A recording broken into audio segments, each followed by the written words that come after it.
Bueno, espero que estén bien. Después de la fallida clase de hoy, en virtud de que eran pocos, capaz que mejor hacer una grabación así pueden ver. Había una idea de presentación de una unidad eh, con un recorrido autoral. Em, de cualquier modo, bueno, esta modalidad, cuando sean clases, ¿cómo se llama? Virtuales, la próxima la vamos a grabar. Está bueno que estén todos igual. eh, si no, son encima que a mí me resulta completamente aburrido las clases virtuales, pero además grabarlas o darlas con poca gente, quiero decir, es mucho más engorroso. Pero bueno, ya está. La idea era eh, presentar la unidad 5 que después la va a seguir trabajando Lali. Eventualmente yo les hacía un comentario a los que estaban en la fallida clase que Lali va la semana que viene, a pesar de que hay paro, va a ser una clase grabada y entonces la va a subir, digamos, para después ya retomar en el momento que nos encontremos lo que quede la unidad 5 si es que no se terminan las clases virtuales. Pero bueno, la unidad 5 está estructurada, digamos, sobre el eje que tiene que ver con los modos de concebir el vínculo político en particular. Y eso también uno tiene que poder pensar que esta idea del vínculo político, por supuesto, es un tópico, es un índice visitado por la teoría política, por la ciencia política en general. Y también, digamos, que tiene una reverberancia y una heterogeneidad de ángulos para poder transitarla, y en esta presentación la idea era, bueno, poder fijar al menos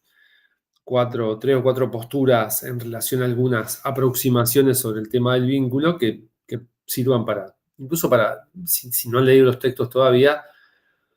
para ver cuál es la clave de lectura o en todo caso cuál es la apuesta general o el marco epistemológico o filosófico eh, o politológico en el cual se inscriben estos autores. Eh,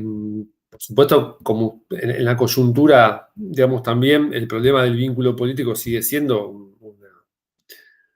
un tópico que aún no ha terminado de recortarse. Hay un montón de cosas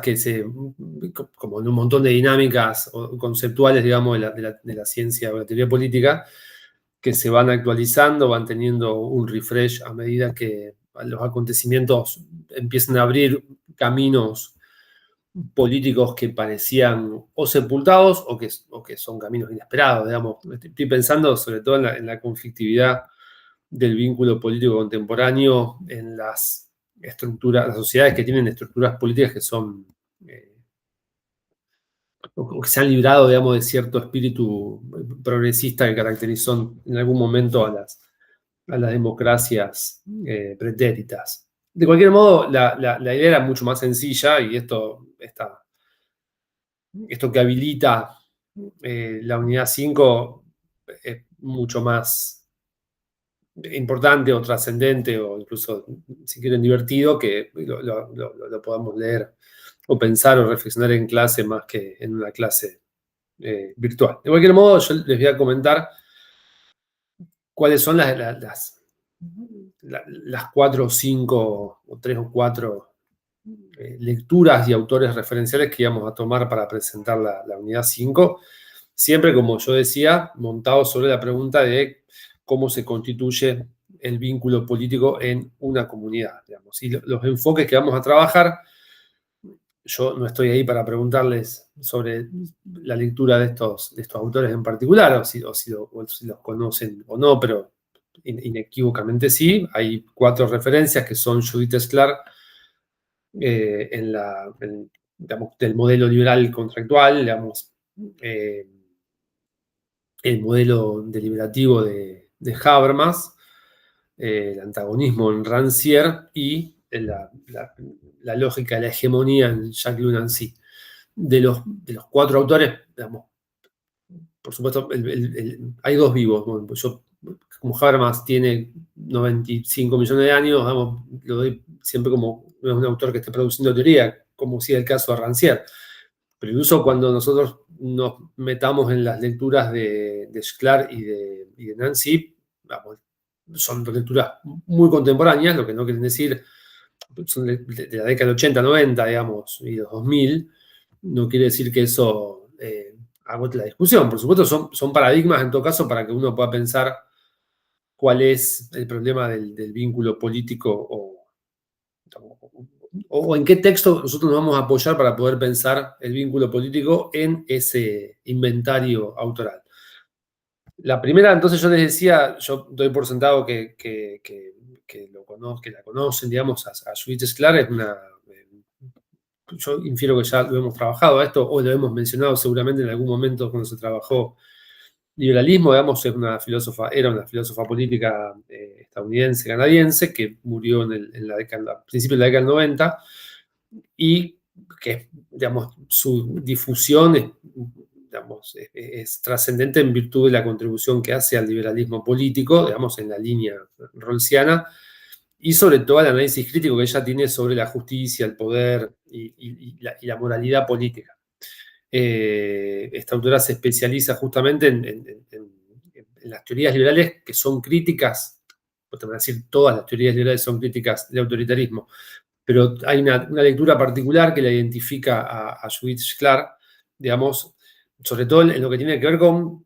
la explicación que la autora busca para pensar cómo las sociedades se van a proteger del abuso de poder, digamos, pero sin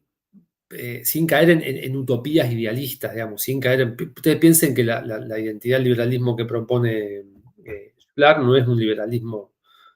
de grandes dimensiones, digamos, sino que tiene que ver con una cosa más modesta, no en el sentido de una teoría precaria, muy por el contrario, sino de cierta modesta de poder pensar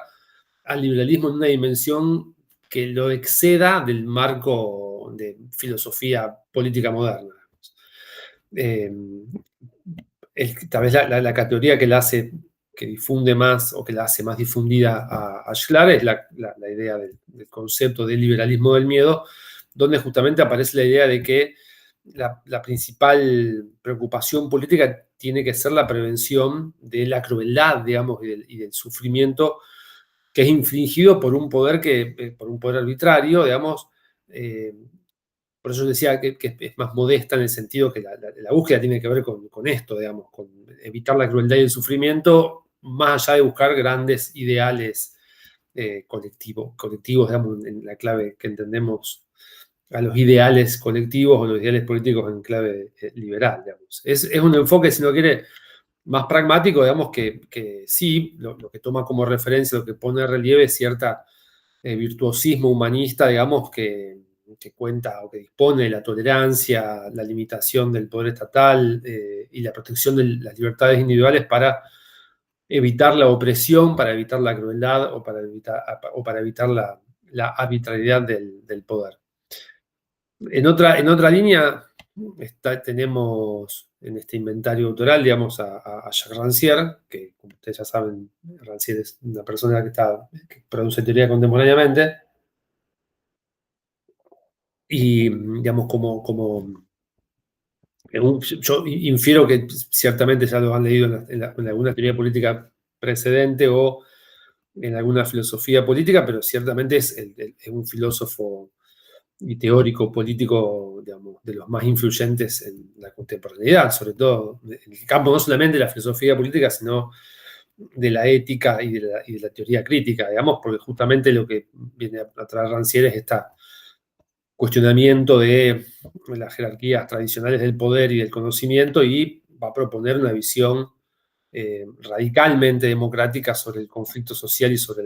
la política. Como ustedes saben, hay algunas ideas así que son claves en Rancière, que tienen que ver con justamente esta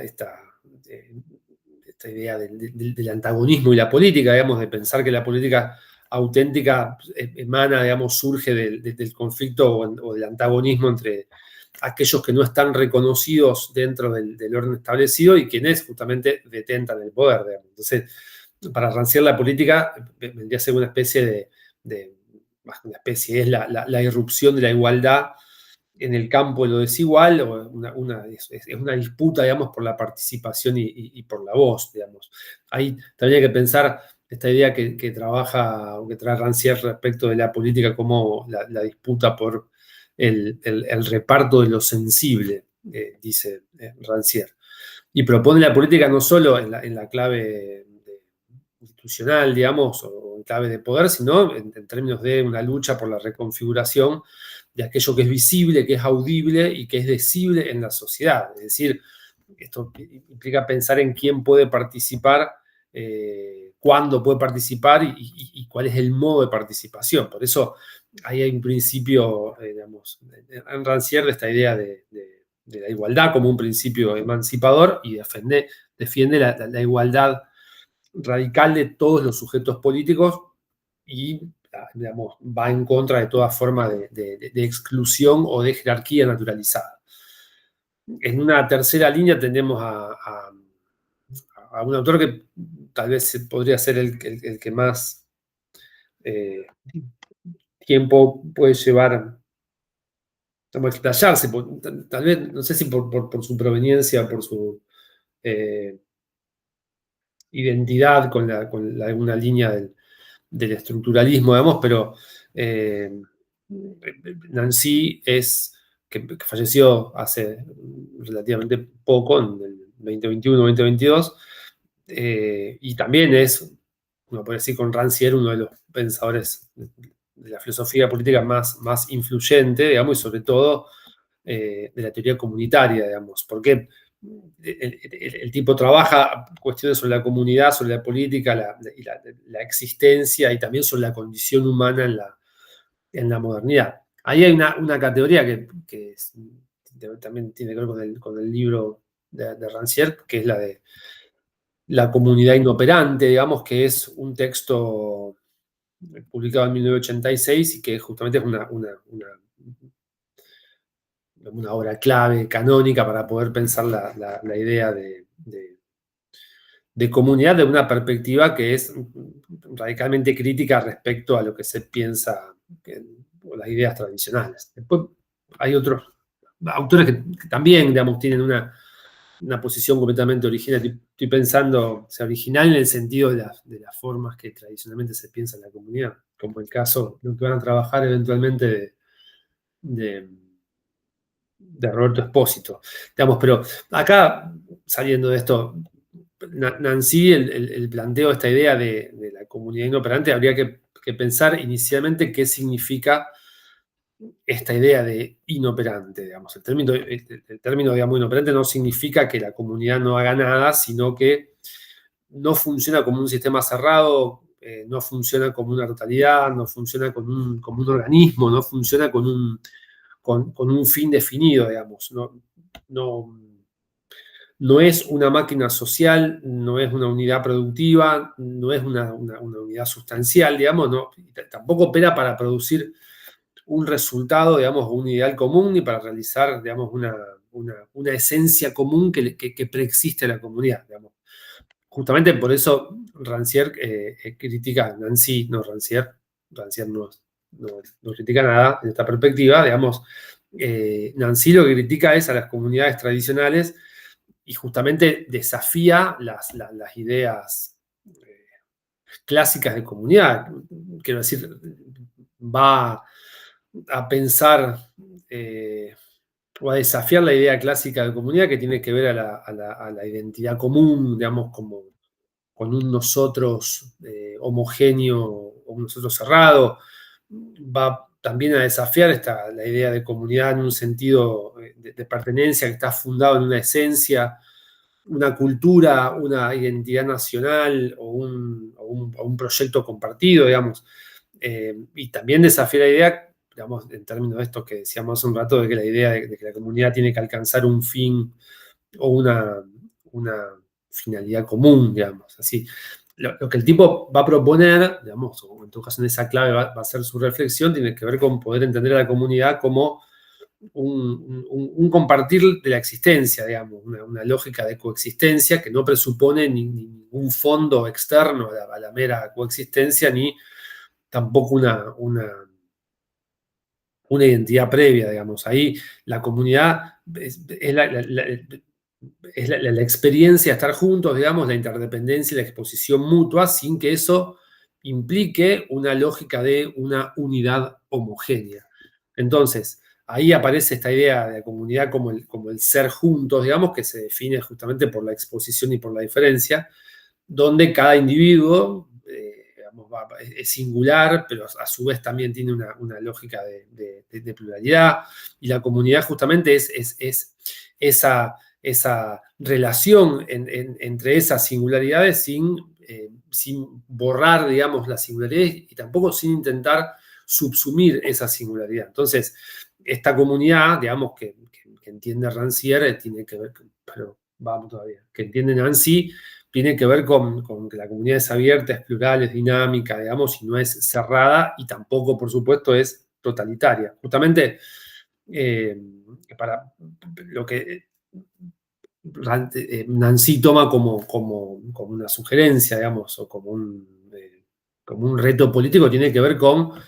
poder crear formas de coexistencia y de compartir que justamente reconozcan la pluralidad sin pretender unificarlas en una identidad que sea totalizante, digamos, porque justamente la comunidad inoperante lo que abre paso es a un pensamiento político que está basado en la pluralidad, en la diferencia y la responsabilidad compartida, en vez de pensar en una comunidad que está atravesada, digamos, o enhebrada a partir de la homogeneidad o del autoritarismo. Por eso, si uno tuviese o pudiese pensar las implicaciones filosóficas y prácticas, digamos, de la apuesta de Nancy, hay esta idea de comunidad inoperante, es una crítica profunda, digamos, a los nacionalismos o a los fundamentalismos y a otros modelos que buscan justamente una comunidad cerrada y una comunidad eh, cerrada en términos de una comunidad excluyente. Entonces, acá uno puede pensar, digamos, que Nancy invita a repensar la política, la cultura y la convivencia en términos de apertura y de reconocimiento mutuo sin anular justamente las diferencias. De cualquier modo, vuelvo a otras cosas que mencionamos para hacerlo más dialógico. Ahí, para volver, ustedes, el texto que trabajan, que tenemos como referencia de Schlar es El liberalismo del miedo, que es un ensayo donde que es maravilloso, es entiendo esto es una cuestión personal, si uno quiere, de las cosas más trascendentes o interesantes que se leen en esa línea del liberalismo, digamos, que se identifica como el liberalismo del miedo. Acá es un ensayo donde propone una versión del liberalismo que yo decía hace un momento se aleja tanto de las tradiciones idealistas del liberalismo como justamente las visiones que son maximalistas de la justicia. Más allá que hay una línea de conexión entre Schlar y Rawls, ciertamente hay una idea de una filosofía liberal que no tiene la infinidad de competencias que entiende el entramado del liberalismo para Rawls, digamos. En lugar de fundar, digamos, el liberalismo en una teoría del bien o en valores positivos o en el perfeccionamiento moral, digamos, de los individuos, lo que Schlar hace es fundamentar al liberalismo en el temor, digamos, en el miedo fundado a la crueldad política. Por eso es el liberalismo del miedo, digamos. Ahí una de sus tesis centrales tiene que ver con que justamente el liberalismo del miedo no es una doctrina completa, digamos, de la política, sino que es una parte esencial de cualquier política decente, dice Schlar. Vamos, ¿cuáles son estas ideas generales o estos tópicos identitarios del liberalismo del miedo? Inicialmente, esta idea de pensar la crueldad como mal político supremo, digamos. Justamente, Schlar lo que afirma es que la crueldad, especialmente la que ejerce el poder político, es el mal más temido y que es lo que debe evitarse, digamos, de todas las formas. Porque ahí uno tiene que entender que la crueldad no hace referencia solamente al sufrimiento físico, sino a la humillación, a la persecución, a la tortura, a la exclusión, a la represión sistemática, digamos. Y justamente lo que Schlar entiende es que la historia muestra que justamente el poder sin frenos tiende a volverse cruel, digamos, y el primer deber del Estado justamente es no habilitar o no producir este tipo de admisión o de permisión de esa crueldad. Por eso, para Schlar, la crueldad deliberada, digamos, es evitable y además es el mayor, eh, el mayor castigo que se infligen los seres humanos entre sí. También hay que pensar que otra idea, o uno puede recorrer ahí, tiene que ver con pensar al liberalismo como un factor de desconfianza estructural del poder. Y esto quiere decir que, en todo caso, Schlar define al liberalismo del miedo como una actitud política que está fundada justamente en la desconfianza hacia el poder, especialmente hacia el poder concentrado, hacia el poder que está librado de control, digamos, al poder que se vuelve opresivo o que se vuelve autoritario, digamos. Ahí habría que pensar que en lugar de buscar una sociedad perfecta, lo que Schlar propone es construir instituciones que limiten el poder, que lo vigilen, que prevengan su uso arbitrario. Digamos que es una idea que está, por supuesto, digamos, una idea que habita en la tensión entre constitucionalismo y republicanismo, o entre republicanismo y las formas de la democracia. Digamos, es un debate propio del final del siglo XX, aunque pues, nunca deja no cesa de ser un debate de coyuntura, digamos, pero eh, esta posición, digamos, lo que hace es poner en primera dimensión ese conflicto. El liberalismo del miedo, dice Schlar, se basa justamente en la convicción de que los poderes del gobierno tienen que estar limitados, porque la historia lo que ha mostrado es que si no hay limitación de los poderes del gobierno, eso tiende eh, casi naturalmente, digamos, al abuso. Entonces, también esto yo les decía hace un momento, a diferencia del liberalismo que busca el perfeccionamiento moral, digamos, o de un liberalismo moralista, que yo diferenciado del de John Rawls inequívocamente, lo que ella propone, yo le decía, usaba la palabra modestia, modesto, digamos, pero uno puede pensarlo más minimalista, digamos, que justamente no quiere buscar una idea de una visión del bien común, y tampoco quiere buscar una idea de una visión del ciudadano virtuoso, digamos. No se trata, digamos, de perseguir una utopía, digamos, porque en ese sentido también el liberalismo no es una receta para la felicidad, digamos, en términos de facturación positiva, sino que es un escudo contra el terror político y contra la injusticia extrema. Ahí habría que pensar también que para Schlar, los liberales, el liberalismo del miedo, digamos, no cree que se pueda construir una comunidad moral perfecta, pero sí entiende que puede haber una lógica de reducción de daños, digamos. Por supuesto, también se reivindican en este modelo de liberalismo las libertades civiles e individuales, digamos, no por razones filosóficas o por razones abstractas, digamos, sino porque justamente para Schlar esta reivindicación de las libertades individuales o civiles lo que hacen es prevenir el sufrimiento político. Digamos. Por eso reivindica, por supuesto, las libertades de expresión, de asociación, de práctica religiosa, ¿cómo se llama? La justa defensa, digamos, que no son fines en sí mismos, dice Schlar, sino que son medios para impedir la opresión la opresión y la crueldad. Eh, También ahí hay una cosa que en mi machete tengo vinculado, que al igual que Isaiah Berlin, que ahí seguramente lo han trabajado en alguna de las teorías precedentes, Isaiah Berlin, eh, también el autor es más transitado en clave liberal, al igual que este autor, digamos, esta autora está preocupada justamente por los proyectos políticos que buscan imponer bienes colectivos o ideales morales universales, digamos, tanto a niveles eh, digo, porque cuando uno plantea ese temor, digamos, a estructuras, o en todo caso, a tradiciones políticas o identidades políticas que lo que buscan es justamente estas morales universales, tiende siempre a pensar no sé si tiende siempre a pensar, digo, pero como que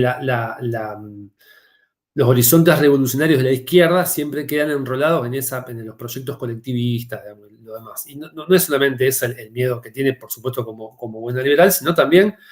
piensa en los movimientos, digamos, religiosos, en los movimientos nacionalistas, sobre todo. Ustedes piensen, esta mujer ya hace un tiempo que ha abandonado este mundo, pero en la reconstrucción de las nuevas derechas hay una lectura, digamos, schleriana, que es muy clara respecto de el pavor que producen las nuevas formas, y sobre todo evocando los principios de un liberalismo eh, de la cual ella es, además de contemporánea, digamos, pero digamos, ustedes saben, por supuesto, que en la discusión de esa facción, digamos, del liberalismo rawlsiano, incluso el liberalismo del miedo, es contra los anarcocapitalistas o los anarcoliberales, digamos, toda la línea nosiquiana que ya, si no la trabajamos todavía, eventualmente la vamos a trabajar, pero eh, ella lo que plantea es que cuando las visiones, estas visiones positivas o proyecciones, digamos, del bien común o del virtuosismo común, cuando fracasan no solamente tienen consecuencias en términos económicos y políticos, digamos, y sociales, sino que además pueden ser o pueden traer consecuencias mortales, digamos. Entonces también ahí hay que entender a la política, o en todo caso Schlar entiende la política como un terreno de riesgos. Digamos, ella no niega efectivamente que el liberalismo sea una construcción histórica occidental ni que esté librada de ciertas tensiones internas, pero justamente insiste que en cualquier alternativa al liberalismo debe evaluarse en virtud de esa capacidad para evitar la crueldad institucionalizada. Entonces, por eso habría que pensar con este esquema, digamos, cómo poder analizar las políticas de las nuevas derechas contemporáneas y sobre todo lo que vieron que nosotros, esta idea de la crueldad, eh, que yo no me equivoco fue Martín Cohen, el que en una entrevista habla de que estamos en una sociedad cruel, digamos, y la crueldad institucionalizada, que es una idea con la cual eh, Schlar eh, tendría mucho para decir, digamos, porque es uno de los ejes argumentales. Después, en otro momento, podemos ver eh, cuáles son las consecuencias de este liberalismo, del miedo y de qué modo eso tiene, digamos, un contenido muy provechoso en términos contemporáneos. Otro autor, además de Schlar, Nancy, que algunas cosas dijimos, es otro autor también revisitado, esta vez en una dimensión distinta, que es Habermas, y en particular nosotros tenemos para trabajar el problema del vínculo político el texto que se llama Facticidad y Validez, digamos. El libro, digamos, Facticidad y Validez, y en particular tenemos el capítulo 7, que aparece esta idea del concepto discursivo del Estado del Derecho, digamos. Ahí, usted piensa que Facticidad y Validez es un texto de principio de la década del 90, digamos, y que justamente es un texto, todo Habermas es muy trascendente, pero ciertamente es una pieza clave para entender la teoría habermasiana, sobre todo del derecho y de la democracia, porque el tipo lo que propone, por eso nombré el texto, digamos, es reconciliar la facticidad del derecho positivo expresó existencia como sistema de normas sociales efectivas con su pretensión de validez normativa, digamos, o lo que sería la idea de su legitimidad. Es decir, lo que el tipo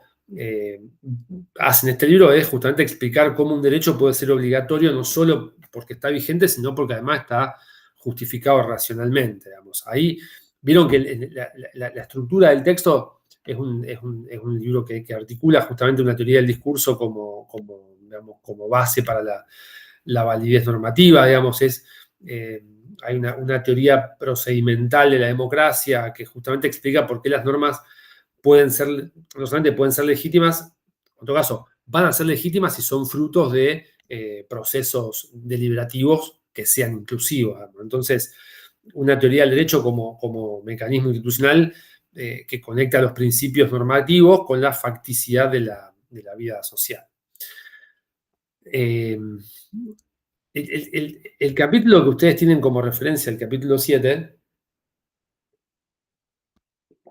probablemente sea el capítulo nuclear del libro, digamos, donde el tipo articula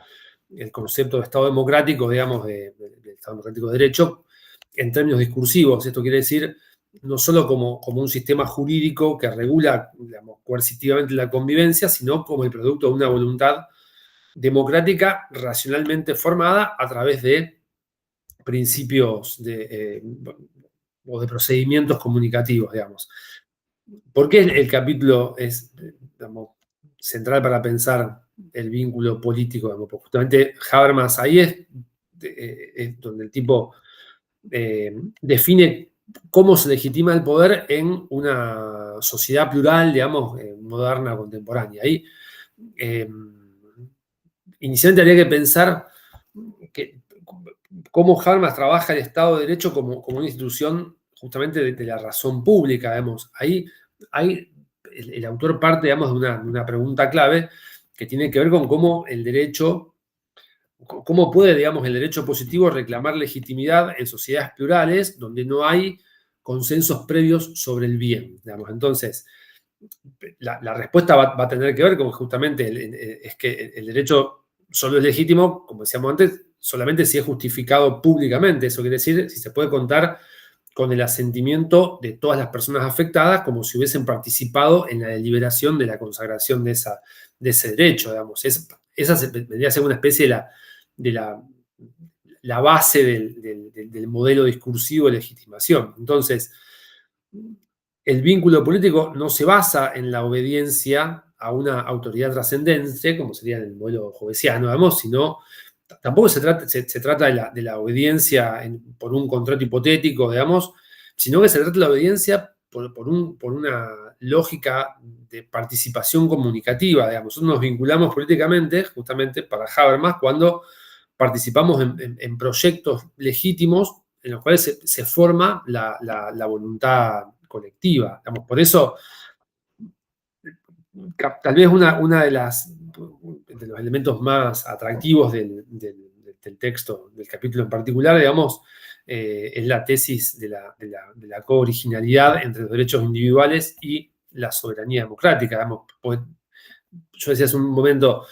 tradicionalmente se ve en tensión, digamos, la tradición entre, se ve en tensión al liberalismo y la democracia, digamos, en todo caso, al liberalismo y al republicanismo, pero lo que propone Habermas es que justamente los derechos subjetivos y la soberanía del pueblo, digamos, se presuponen recíprocamente. Eso quiere decir que los derechos son condiciones justamente para que la deliberación sea posible, pero también, digamos, la soberanía popular es la fuente de la legitimidad del derecho a partir de procedimientos que son procedimientos inclusivos. Ahí, en términos del vínculo político, el ciudadano no es un mero receptor de las normas, digamos, sino que es coautor del derecho. Justamente por eso se puede pensar que hay una redefinición del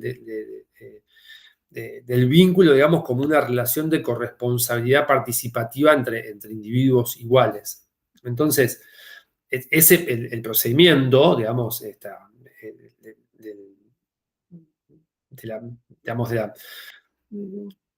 del consenso a partir de las cuales emanan las normas y el derecho, el procedimiento es justamente la fuente de legitimidad. Ustedes piensen que ahí Habermas también abandona esas ideas, o las ideas digamos, sustancialistas del bien común, y en lugar de esa idea sustancialista del bien común, lo que aparece, o lo que sostiene es que lo que hace justo a un derecho no es su contenido, sino justamente su procedencia, digamos. La legitimidad normativa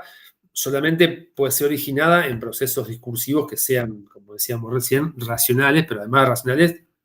que sean inclusivos. Eso lo que implica es que las leyes son legítimas si fueron producidas según procedimientos que garantizan la inclusión y la argumentación pública, digamos. Por eso también hay que pensar que se institucionaliza la deliberación como principio político, digamos. Y el vínculo político no se va a definir entonces por obedecer leyes preexistentes o leyes dadas, sino por participar en su construcción racional directamente o por representación, digamos. Es un vínculo procesal, es un vínculo abierto, es un vínculo racional y es un vínculo, por supuesto, comunicativo. Entonces, ahí el sistema de derechos, lo que aparece como condición de posibilidad, digamos. Por eso hay categorías de derecho que todo el Estado democrático debe garantizar para que el proceso de la formación discursiva, digamos, de la voluntad política sea posible, digamos. Habermas lo que hace es definir categorías de derecho, digamos, que el Estado debe garantizar para que el proceso de formación discursiva sea efectivamente probable, que tiene que ver con los derechos de la libertad, de participación política, de igualdad jurídica, derechos sociales, derechos de defensa frente al Estado, digamos. Esos tipos de derechos, digamos, no es que son naturales ni dados, sino que son institucionalizados para que la deliberación democrática sea efectivamente posible, digamos. Esto quiere decir Habermas, en términos de vínculo político, significa que la ciudadanía no solo es eh, un estatus jurídico, digamos, sino que además es una condición activa de participación y de coautoría de ley. Eh, Hay que entender, digo, como para darle un criterio de conclusión al aporte habermasiano, que es mucho más complejo y mucho más eh, denso lo que yo te estoy transmitiendo, digamos, pero eh, lo que uno para mí tiene que rescatar acá es justamente esta redefinición del vínculo político moderno de la forma estructural, digamos, que quiero decir que el vínculo, digamos, político no es obediencia, sino que es participación crítica, que tampoco tiene que ver con identidad, sino con una pluralidad que se activa y que se articula, digamos, discursivamente. No tiene que ver el vínculo con una imposición de voluntad superior, sino con la formación pública, digamos, y racional, sobre todo de la voluntad común. Entonces, el vínculo político ahí no sería algo, digamos, preexistente o natural, sino una construcción institucional que ciertamente para Habermas es frágil, pero que es racionalmente justificable, y esta racionalidad es lo que le da digamos, esa posibilidad, digamos, esa fortaleza, y que tampoco depende, digamos, de que se sostenga digamos, solamente por la persistencia en el tiempo, sino que lo que se tiene que sostener son ciertos derechos y procedimientos que habiliten a la comunicación política. Eh, Vuelvo también un momento a Rancière. Eh, Ahí el texto que nosotros tenemos de Rancière trabaja en particular el texto, el desacuerdo, digamos, donde justamente Rancière eh, parte de que plantea que la política no nace de una lógica como consensual, sino de una lógica del conflicto, digamos. Ahí eh, habría que pensar, yo le voy a fragmentar mucho las ideas, solo por esta instancia, digamos, pero el vínculo, digamos, es un vínculo provisorio, contingencial, digamos, que está fundado justamente en el disenso. Nosotros tenemos el capítulo 2, digamos, del texto del desacuerdo. De cualquier modo, es un texto que está publicado a mitad 1995. Eh, bueno, por supuesto, es una de las obras más importantes de Rancière en el marco del aporte de la filosofía política, porque justamente el objetivo que el tipo persigue en el libro es definir a la política, en todo caso redefinir a la política no como un conjunto de instituciones o un conjunto de aspectos procedimentales, digamos, consensuados, sino justamente como una práctica disruptiva, digamos, del orden organizado, del orden imperante, digamos. Es una irrupción que justamente lo que revela es una desigualdad que está oculta tras una apariencia de igualdad. Entonces, el libro, el texto, la filosofía, digamos, rancieriana, también lo que hace es polemizar como autores como Habermas, por supuesto, como Hannah Arendt, como Claude Lefort, como incluso con autores como John Rawls, porque digamos, la lectura macro y general, digamos, tiene que ver con que Rancière entiende que todos esos autores suponen que existe un nosotros donde habita cierta lógica de consenso, digamos, o como en el caso de Habermas hay un espacio de liberación, mientras que para Rancière el problema, digamos, o la política más que el problema, digamos, es que la política comienza cuando justamente ese nosotros empieza a mostrar la fractura, digamos, cuando alguien que no tenía lugar en ese escenario, digamos, empieza a tomar la palabra, digamos. Por eso el capítulo 2, que tiene una complejidad también intensa para una clase de estas características virtuales, digamos, y acotada, trabaja sobre el problema de la política y la policía, que también ciertamente este capítulo es el núcleo del libro, digamos, porque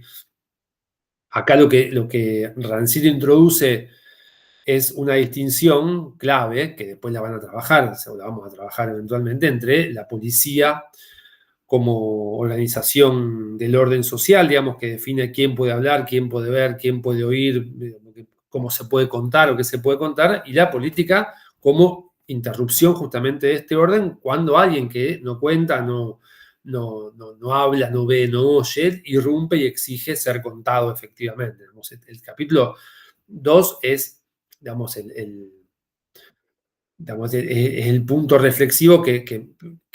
permite entender cuál es la visión de Rancière del vínculo político como conflicto, justamente como disenso y como ruptura, y no ver el vínculo político como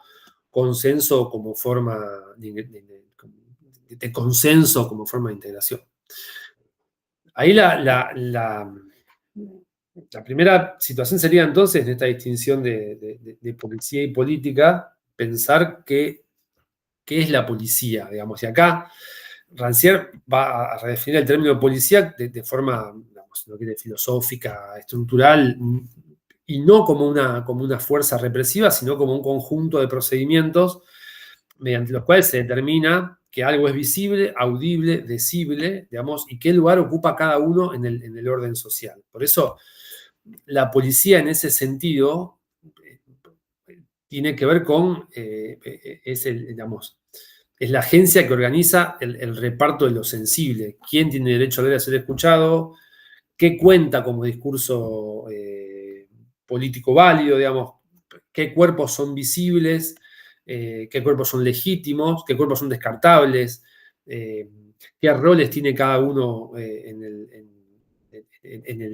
esta relación vincular, digamos? Entonces, el vínculo político tradicional bajo la lógica policial es jerárquico, es naturalizado y es funcional, digamos. Cada quien ocupa su lugar, cada voz tiene su sitio, cada demanda se da dentro de un marco permitido.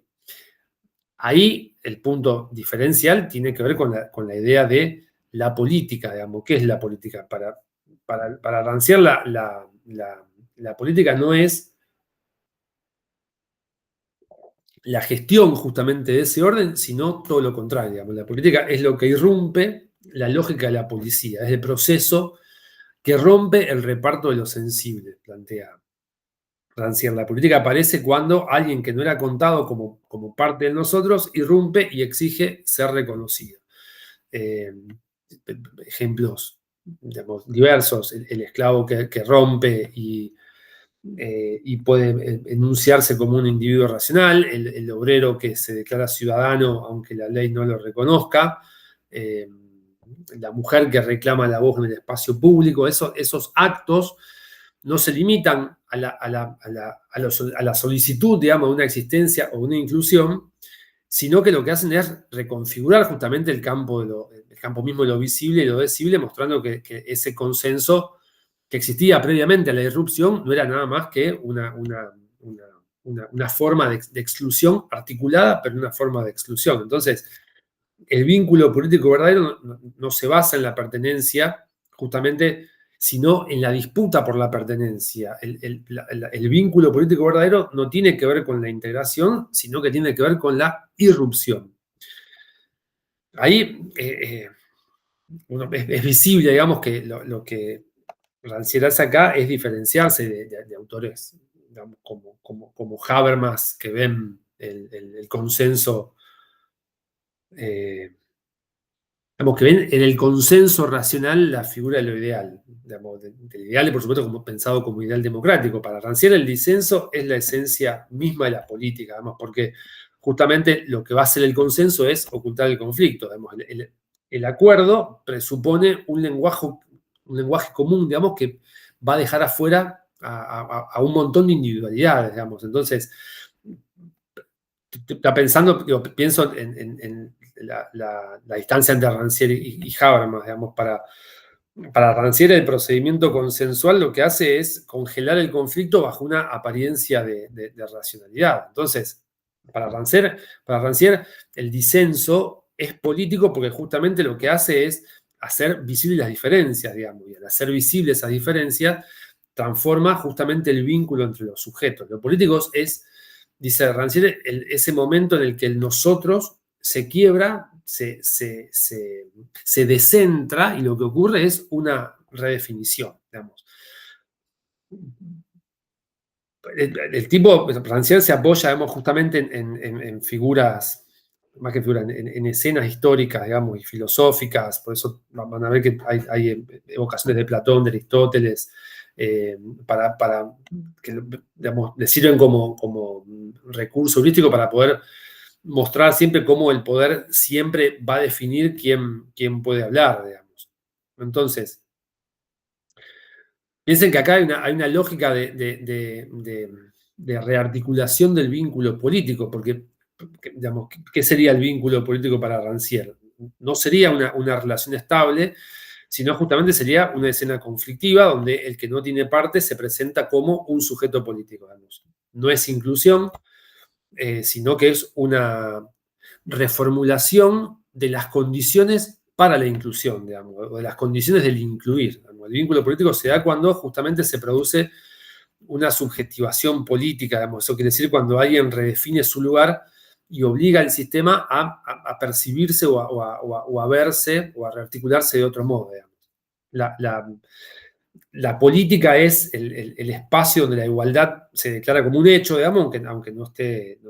reconocida. Por eso hay que pensar que la política es en esta erupción es una afirmación performativa, digamos, donde performativa en el sentido de que todos pueden hablar, aunque el orden diga que no todos pueden hablar. Ahí, por eso, yo repito esta idea que me parece que son fundamentales y además muy atractivas por el modo del planteo, y es que el vínculo político no se funda en la pertenencia, sino justamente en la disputa por la pertenencia, en la disputa por las condiciones de la pertenencia. No se basa en el consenso, sino en el desacuerdo radical respecto de quién puede hablar y quién no. Pensar que la política no es la continuidad del orden, sino justamente es una ruptura temporal del orden, digamos, y esa interrupción se da por parte de quien no contaba previamente. Por eso propone, digamos, hay una proposición, digamos, o el aspecto propositivo en Rancière tiene que ver con una teoría que es radicalmente democrática, donde la política no es algo institucional o profesional, sino que es un gesto igualitario que puede surgir en cualquier momento y en cualquier lugar, cuando alguien, digamos, lo que hace es romper el silencio que impone el orden y el consenso. Eh,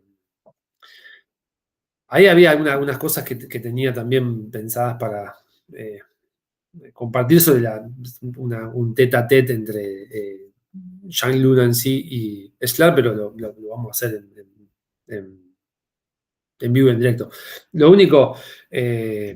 ahí un ejercicio que uno podría hacer para poder pensar en toda esta cantidad de cosas que vamos, de referencias autorales que estamos trabajando, eh, es esa eh, una diferenciación entre enfoques, digamos, esta lógica de la asociación de Sklar, de la protección frente al daño que propone Habermas, digamos, en términos de que eh, poder pensar, digamos, la irrupción en Rancière, la producción legítima de normas que aparecen en Habermas, como la deliberación, digamos, o en Nancy la apertura sin una sustancia en común, digamos. Ahí, para mí, una de las preguntas que uno debiera poder pensar después de una introducción de unidad 5 y que va a ser el eje sobre el cual vamos a movernos próximamente, tiene que ver con la pregunta de si, inicialmente, si puede haber una comunidad política sin exclusión, o también poder pensar, como otra pregunta, si el conflicto es efectivamente constitutivo de lo político. Como indicación, yo lo que les dejaría es justamente la necesidad de la lectura de estos autores, de Schlar, de Habermas, de Nancy y de Rancière. Infiero que la lectura la van a hacer para la semana que viene, la van a tener. eh, pero sería muy importante pensar en estos términos, digamos, en términos de la exclusión y el conflicto, digamos, como constitutivo de lo político. Bueno, nos vemos no sé cuándo. La semana que viene tienen clase con Lali virtual.